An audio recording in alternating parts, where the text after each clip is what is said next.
नमस्कार मेरे प्यारे मित्रों, विजेता ग्लोबल स्टडी में आपका फिर से स्वागत है।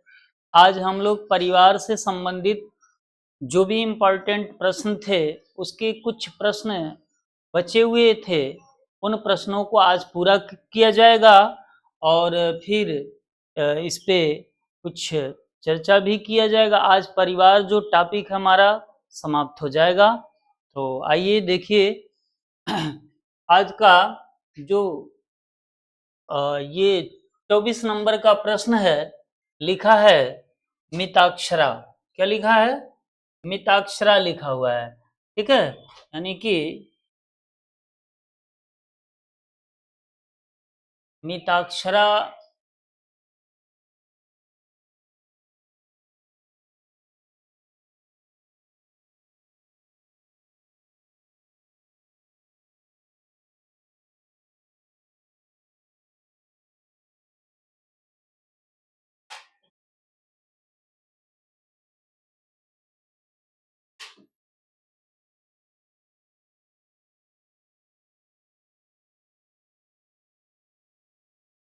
ठीक, आइए देखिए, आज हम लोग पढ़ेंगे प्रश्न नंबर 24 में लिखा है मिताक्षरा नियम के प्रवर्तक कौन है। एक वही चीज मिताक्षरा बुक भी है जिसका नाम है, कह रहा है इसके प्रवर्तक कौन है। यहाँ लिखा है ज्ञानेश्वर, यहाँ लिखा विज्ञानेश्वर, यहाँ वत्स्यायनन, यहाँ वाल याज्ञ वालक्य। ठीक है, तो इसमें देखिए मिताक्षरा के प्रवर्तक हैं विज्ञानेश्वर। कौन है? विज्ञानेश्वर। ये बहुत ही महत्वपूर्ण प्रश्न है।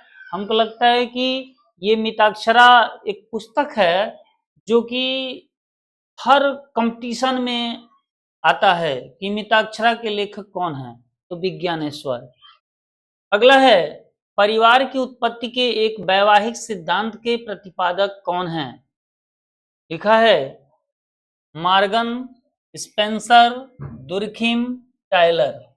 ठीक है, क्या लिखा? परिवार की उत्पत्ति के एक वैवाहिक सिद्धांत, एक वैवाहिक सिद्धांत के प्रतिपादक, तो देखिए यहाँ पे लिखा है स्पेंसर। कौन लिखा? स्पेंसर। तो प्रश्न नंबर 25 का जो ऑप्शन नंबर बी है, वही जो है सही है कि स्पेंसर ने एक वैवाहिक सिद्धांत का प्रतिपादन किया था।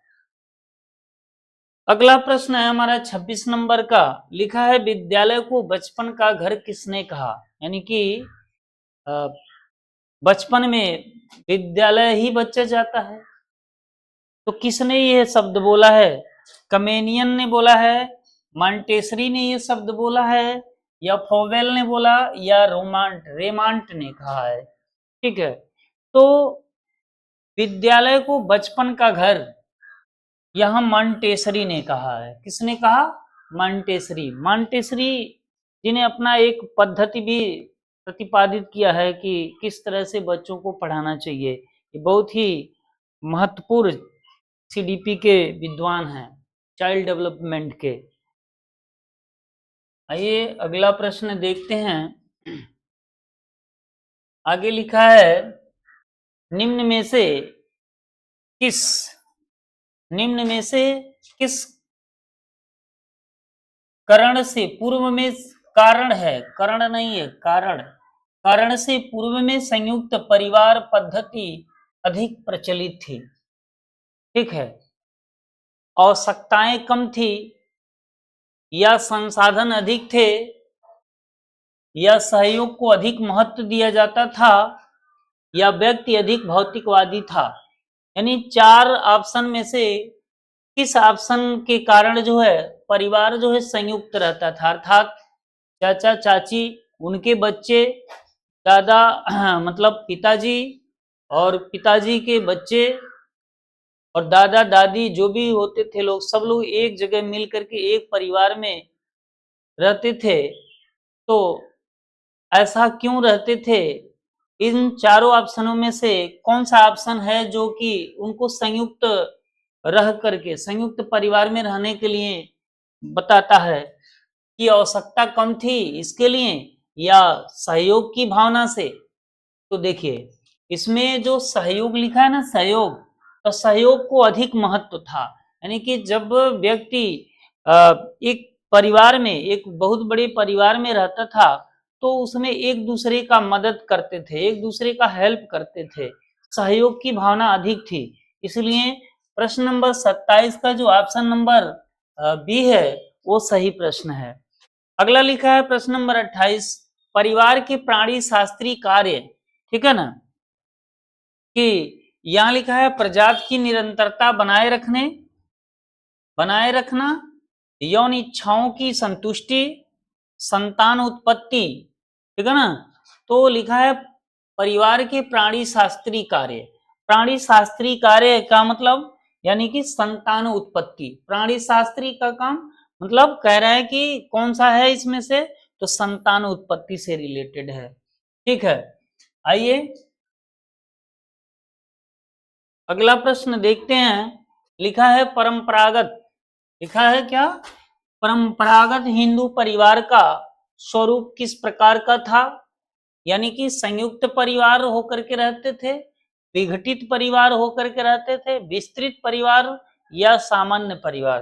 तो आप प्राचीन काल हमारे भारतीय इतिहास को उठा लीजिए, आप खुद देख जाएंगे। जैसे महाभारत काल में ही देख लीजिए कि पांडव के परिवार में 5 लोग थे, फिर भी आपस में संयुक्त होकर के ही रहते थे। कौरवों में बहुत सारे लोग थे लेकिन सब एक ही परिवार में रहते थे।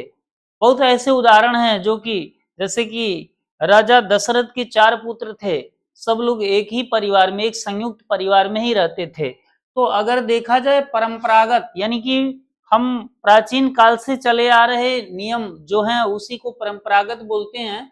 तो परंपरागत हिंदू परिवार का स्वरूप किस प्रकार का था, तो वो था हमारा संयुक्त परिवार। ठीक है, किसी भी प्राचीन इतिहास को उठाएंगे और देखेंगे तो हमारा भारतीय इतिहास गवाह है कि हम लोग जो है एक संयुक्त परिवार में रहा करते थे।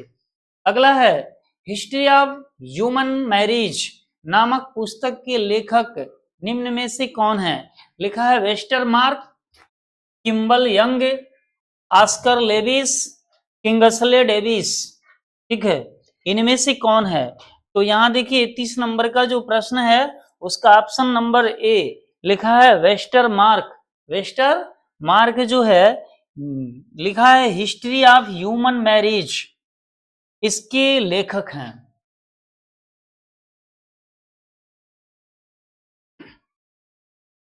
अगला प्रश्न है कि फैमिली शब्द की उत्पत्ति लैटिन भाषा के किस शब्द से हुआ है। ठीक है, इसमें लिखा है पहला फैमुलस, फैमिली और फेमस, और इनमें से कोई नहीं, अर्थात इनमें से कौन सा ऑप्शन है। ये तो आप जानते हैं कि फैमिली शब्द लैटिन भाषा से लिया गया है और उसकी उत्पत्ति लैटिन भाषा के किस शब्द से है, तो फैमुलस से है। किससे है, फैमुलस से। ये बहुत ही इंपॉर्टेंट प्रश्न है। अधिकार के आधार पर इनमें से कौन सा परिवार है, यानी कि पितृसत्तात्मक, मातृ स्थानीय परिवार, संयुक्त परिवार और मातृवंशी परिवार। क्या लिखा है, अधिकार के आधार पर इनमें से कौन सा परिवार है। जैसे मान लीजिए इसकी कहने का अर्थ है कि भारतीय लोग जो भी हैं प्राचीन काल से, यहाँ पे लगभग 80 या 90% लोगों का जो भी परिवार है वो उसमें माता मालिक बनती है, स्वामी, या फिर पिताजी होते हैं घर का मुखिया, या फिर कोई और व्यक्ति होता है। तो जहां तक अधिक से अधिक देखा गया कि घर का जो श्रेष्ठ पुरुष होता है वही जो है हमारे घर का मुखिया होता है। इसलिए हम कहेंगे कि जो है पितृसत्तात्मक, यानी कि किसी भी घर का जो मुखिया होता है वो पिता या अर्थात उस घर का सबसे श्रेष्ठ और बुजुर्ग व्यक्ति होता है।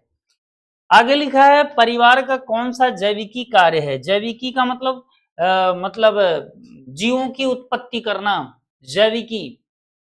ठीक है, तो अगला लिखा है, पहला लिखा है संतानोत्पत्ति, धर्म कार्य, धन का उपार्जन और मनोरंजन। देखिए इसमें भी कोई जैविकी कार्य नहीं है, जीवों की कोई उत्पत्ति नहीं, धन अर्जन करने में भी किसी जीव को हम उत्पादित नहीं कर रहे हैं, मनोरंजन करने में भी कोई जीव की उत्पत्ति नहीं हो रही है, केवल संतान उत्पत्ति करने में ही जैविकी का ये जैविकी कार्य हो रहा है। इसलिए प्रश्न नंबर 33 का जो है ऑप्शन नंबर ए सही है। आइए अगला प्रश्न है 34 में से कौन सा, प्रश्न नंबर 34 में लिखा है निम्न में से कौन सा परिवार का सामाजिक कार्य है। सामाजिक कार्य यानी कि यौन संबंध एक सामाजिक कार्य है, या दीन दुखियों की सहायता करना सामाजिक कार्य है, शिक्षा की व्यवस्था करना, शिक्षा और समाजीकरण, इसमें से कौन सा है। तो देखिए अब ये तो जो भी हैं वो सब के सब, यानी यौन संबंध भी एक सामाजिक कार्य है, दीन दुखियों की सहायता करना भी एक सामाजिक कार्य है, शिक्षा की व्यवस्था करना भी एक सामाजिक कार्य है, और ये सब के सब इसके अंतर्गत समाजीकरण के अंतर्गत आ जाते हैं। इसलिए प्रश्न नंबर 34 का जो ऑप्शन नंबर डी है वो सही है, क्योंकि समाजीकरण में जो भी हमारे सामाजिक कार्य हैं वो सब के सब आ जाते हैं।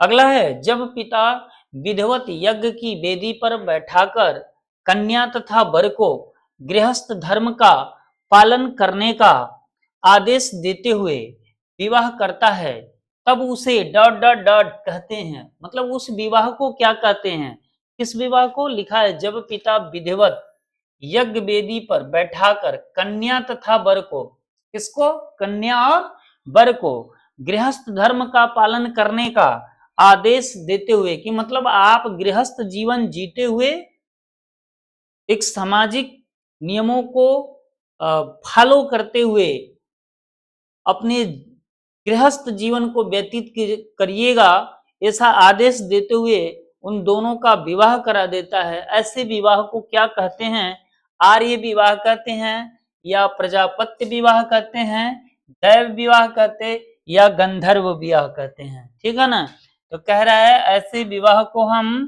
प्रजापत्य विवाह कहते हैं। क्या बोलते हैं, प्रजापत्य विवाह। जब भी पिताजी यज्ञ को साक्षी मानकर एक कन्या और एक वर का शादी करवाता है और उन्हें आदेश देता है कि आप विवाह करने के उपरांत एक गृहस्थ जीवन का धर्म रखेंगे, आचरण बनाएंगे, तो ऐसे विवाह को प्रजापत्य विवाह कहते हैं। क्या कहते हैं, प्रजापत्य विवाह कहते हैं।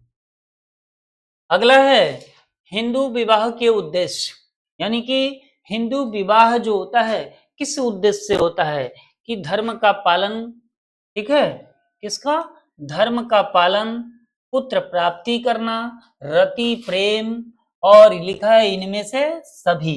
ठीक है ना, तो देखिए हिंदू विवाह जो है धर्म कार्य से भी विवाह किया जाता है। जैसे आप देखे होंगे कि रामायण में जब प्रभु श्री राम जी जब अश्वमेध यज्ञ करने जाते हैं तो उनके गुरु वशिष्ठ बोलते हैं बिना सीता के अश्वमेध यज्ञ कैसे होगा, तो सीता की एक प्रतिमूर्ति, पहले तो ये होता है कि आपको विवाह करना होगा, तो श्री राम जी बोलते हैं नहीं हम विवाह नहीं कर सकते, क्योंकि हमने सीता को वचन दिया है कि तुम्हारे सिवा दूसरी मैं शादी नहीं करूंगा।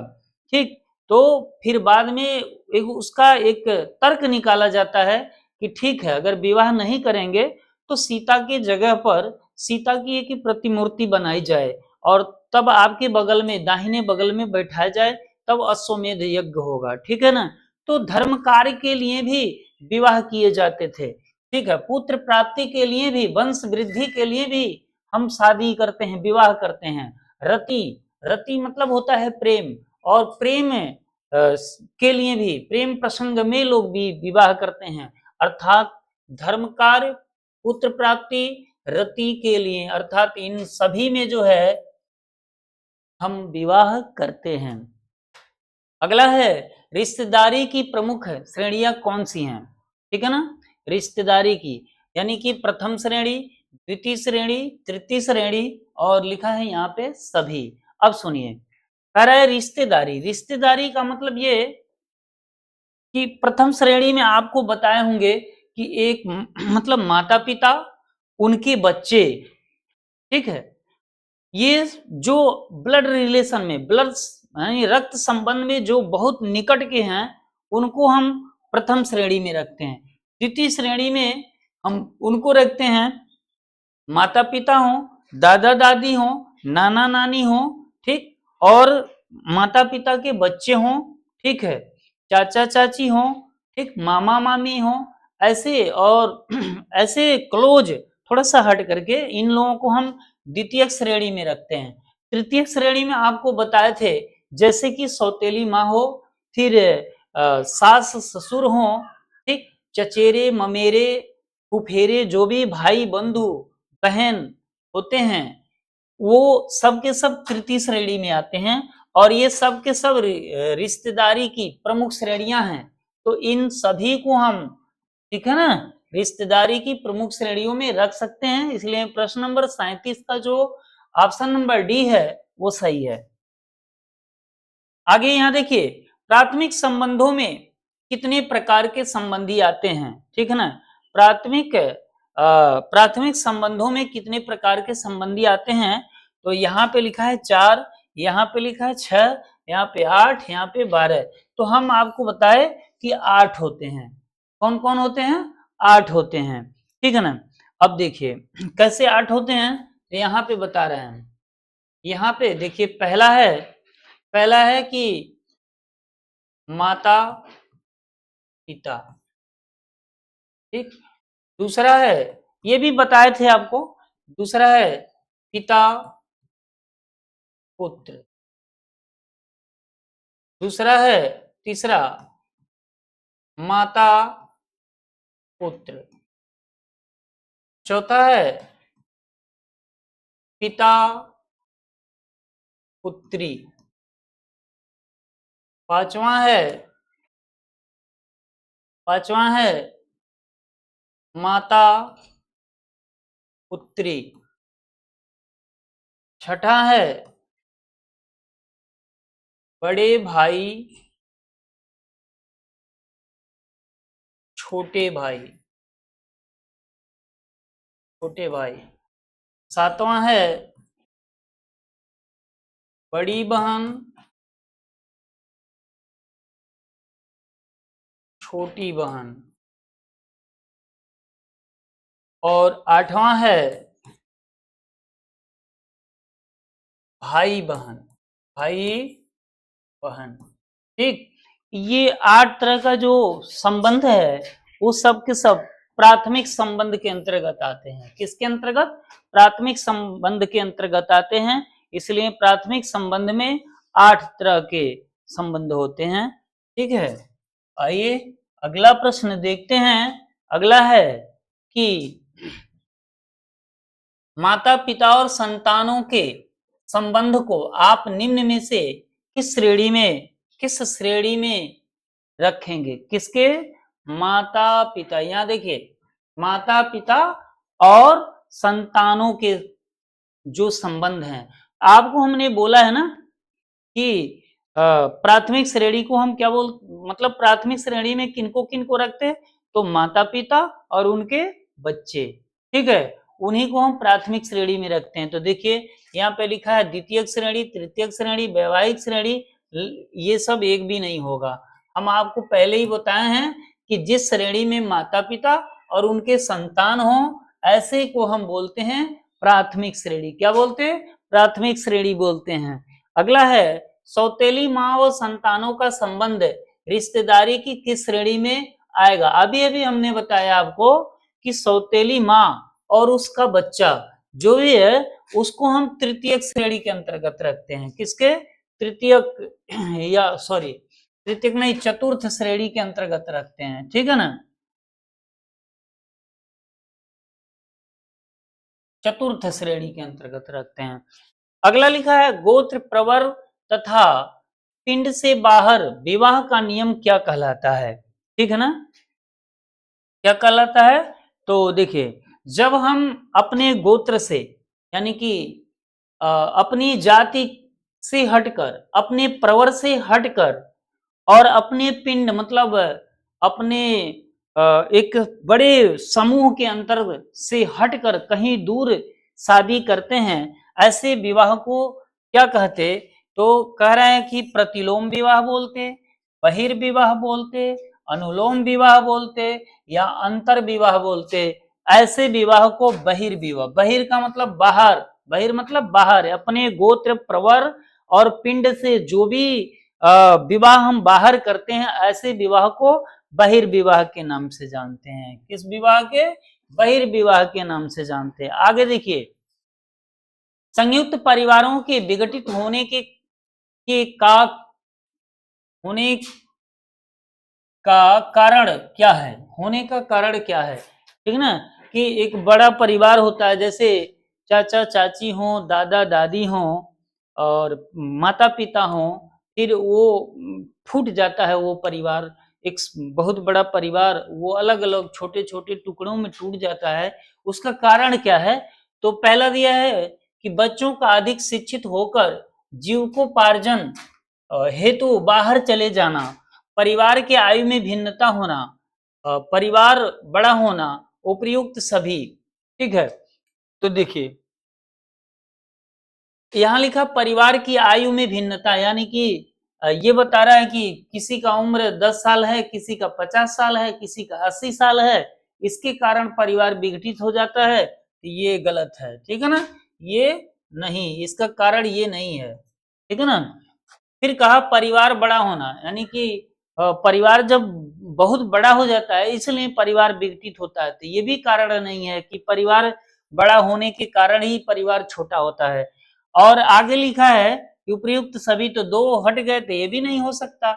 आगे लिखा है बच्चों का अधिक शिक्षित होकर जीविकोपार्जन हेतु बाहर चले जाना, यानी कि जब बच्चे पढ़ लिख करके बाहर अपनी जीविका चलाने के लिए, अपने मतलब धन अर्जित करने के लिए किसी प्रदेश, किसी शहर चले जाते हैं, तो वहीं अपनी जीविकोपार्जन करते और फिर अपना वहीं परिवार शिफ्ट कर लेते हैं, अपना जो छोटा परिवार। तो इस तरह से क्या हो जाता है, उनका परिवार विघटित हो जाता है, यही हमारा असली कारण है। ठीक, अगला प्रश्न है हमारा कि संयुक्त परिवार की विशेषता नहीं है, मतलब इसमें से कौन ऐसा कारण है जो कि परिवार का विशेषता नहीं है? तो लिखा है बच्चों में पारिवारिक संबंधों की समझ कम होना, यानी कि जो संयुक्त परिवार है वो बच्चों में पारिवारिक संबंधों की समझ कम होना, तो ये भी नहीं है। बच्चों का दादा दादी के स्नेह से वंचित रहना, नहीं, ये तो उल्टा है, क्योंकि जब हम संयुक्त परिवार में रहते हैं तो दादा दादी का बच्चों को बहुत ज्यादा स्नेह मिलता है और बच्चे अपने दादा दादी से प्रेम भी करते हैं और दादा दादी भी अपने पोता और पोतियों से प्रेम करते हैं। दूसरा है, तीसरा, वृद्ध एवं बीमार सदस्यों की देखभाल नहीं हो पाना। ठीक है, और कह रहा है कि कौन कौन सा है, तो देखिए इसमें लिख रहा है कि वृद्ध एवं बीमार सदस्यों की देखभाल नहीं हो पाना, नहीं, ये भी नहीं है, क्योंकि संयुक्त परिवार में ये तो चलता है, लेकिन ये जो बच्चों में पारिवारिक संबंधों की समझ कम होना, ये चीज जो है हमारे संयुक्त परिवार का विशेषता नहीं है। ठीक है, अगला है काम वृत्ति तथा पैतृक कार्य परिवार के विशिष्ट कार्य हैं, यह कथन किस विद्वान का है? जेल वुडवर्थ, आरियल सदरलैंड, आगवर्न और निमकॉफ, इनमें से कोई नहीं। लिखा है काम वृत्ति, क्या लिखा? काम वृत्ति, काम वृत्ति तथा पैतृक कार्य, पैतृक कार्य परिवार के विशिष्ट कार्य हैं, यानी कि हम कामुकता के लिए परिवार में रहते हैं और पैतृक कार्य यानी पिताजी जो भी हमारे धन संपत्ति इकट्ठा किए हैं उनसे रिलेटेड हमारे जो कार्य हैं उनको हम करते हैं और एक परिवार में रहते हैं। ये कथन किसकी है? तो यहाँ पे लिखा है जेएल वुडवर्थ, आरएल सदरलैंड, आगबर्न और निमकॉफ। तो इसमें देखिए आगबर्न और निमकॉफ ने ही कहा है कि परिवार की विशिष्ट कार्य, परिवार का विशिष्ट कार्य काम वृत्ति और पैतृक कार्य ही है। तो इस शब्द को किसने कहा? आगबर्न और निमकॉफ ने कहा है। अगला है जिस परिवार में व्यक्ति जन्म लेता है उसे क्या कहते हैं? यानी कि शास्त्रीय परिवार बोलते हैं, क्या बोलते हैं? शास्त्रीय परिवार बोलते हैं, या जन्म का परिवार बोलते हैं, या जनता का परिवार, या इनमें से कोई नहीं। तो जिस परिवार में व्यक्ति जन्म लेता है उसे जन्म का परिवार कहते हैं। क्या बोलते हैं? जन्म का परिवार कहते हैं। ठीक है ना। अगला है संयुक्त परिवार की विशेषता है। संयुक्त परिवार की विशेषता क्या है? सहभोजिता, सहनिवास, संपत्ति में सहभागिता।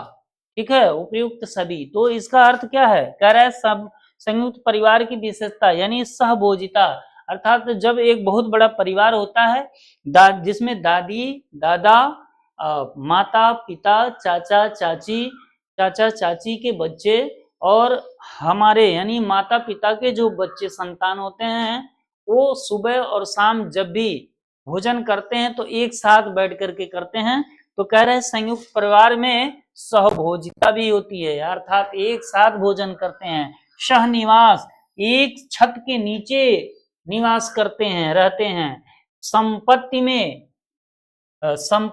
में सहभागिता, अर्थात जो भी हमारे पूर्वजों का संपत्ति है उसमें बराबरी की हिस्सेदारी होती है। इसलिए संयुक्त परिवार की ये तीनों की तीनों विशेषताएं हैं, अर्थात उपयुक्त सभी है। अगला प्रश्न है एक पत्नी के एक से अधिक पति वाला परिवार क्या कहलाता है? ठीक है ना, कि जैसे आप द्रौपदी को ही देख लीजिए, द्रौपदी अकेली थी और उनके पति कितने थे? 5 पति थे। ठीक ना, इसलिए उसको हम क्या बोलेंगे? बहुपति विवाह। क्या बोलेंगे? बहुपति, अर्थात एक पत्नी उसके बहुत से पति। ठीक है, तो उसको क्या बोलेंगे? बहुपति। यहाँ देखिए लिखा है बहुपति लिखा है, यहाँ बहुपत्नी लिखा है, सामूहिक परिवार लिखा है, नवस्थानीय परिवार लिखा है।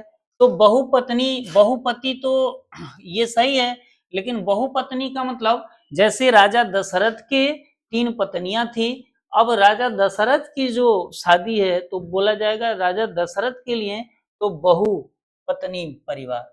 लेकिन अगर एक पत्नी अर्थात एक स्त्री कई पुरुषों से शादी की है तो उसको हम बोलेंगे बहुपति विवाह। अर्थात यहाँ पे प्रश्न नंबर जो 37 है उसका जो ऑप्शन नंबर ए है सही है। अगला है मातृसत्तात्मक परिवार कहाँ पाए जाते हैं? यानी कि जिसमें स्त्रियां मालिक होती हैं, मुखिया होती हैं परिवार की, ऐसे परिवार भारत में कहाँ पाए जाते हैं?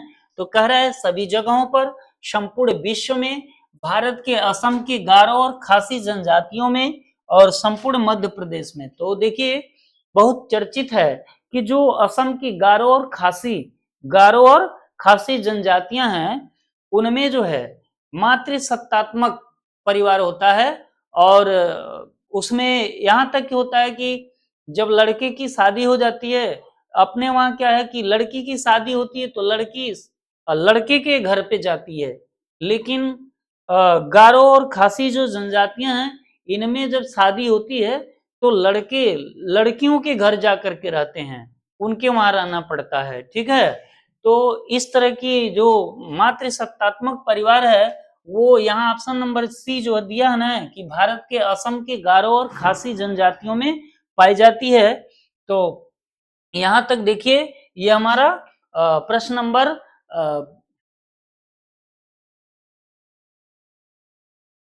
48 का जो ऑप्शन नंबर सी था ये करेक्ट ऑप्शन है। और आज हम लोगों ने जो परिवार हमारा चैप्टर था उसको समाप्त कर दिया और बहुत ही अच्छे अच्छे प्रश्न लाए थे और इन प्रश्नों को आप बार बार देखने का कोशिश करिए, कहीं से नहीं, बस यहीं से प्रश्न पूछे जाएंगे। मेरा दावा है आप इनको देखिए और अच्छे से अच्छे अंक आएंगे आपके यूपी टेट में, ठीक है। और इसी के साथ मैं कहना चाहता हूं कि जो भी है जो भी हमारे स्लाइड हैं उनको आप शेयर करिए, सब्सक्राइब करिए और भाई लाइक भी जरूर किया करिए और कमेंट भी करिए, कमेंट भी करना जरूरी है, आप लोग कमेंट कीजिए। इसी के साथ धन्यवाद।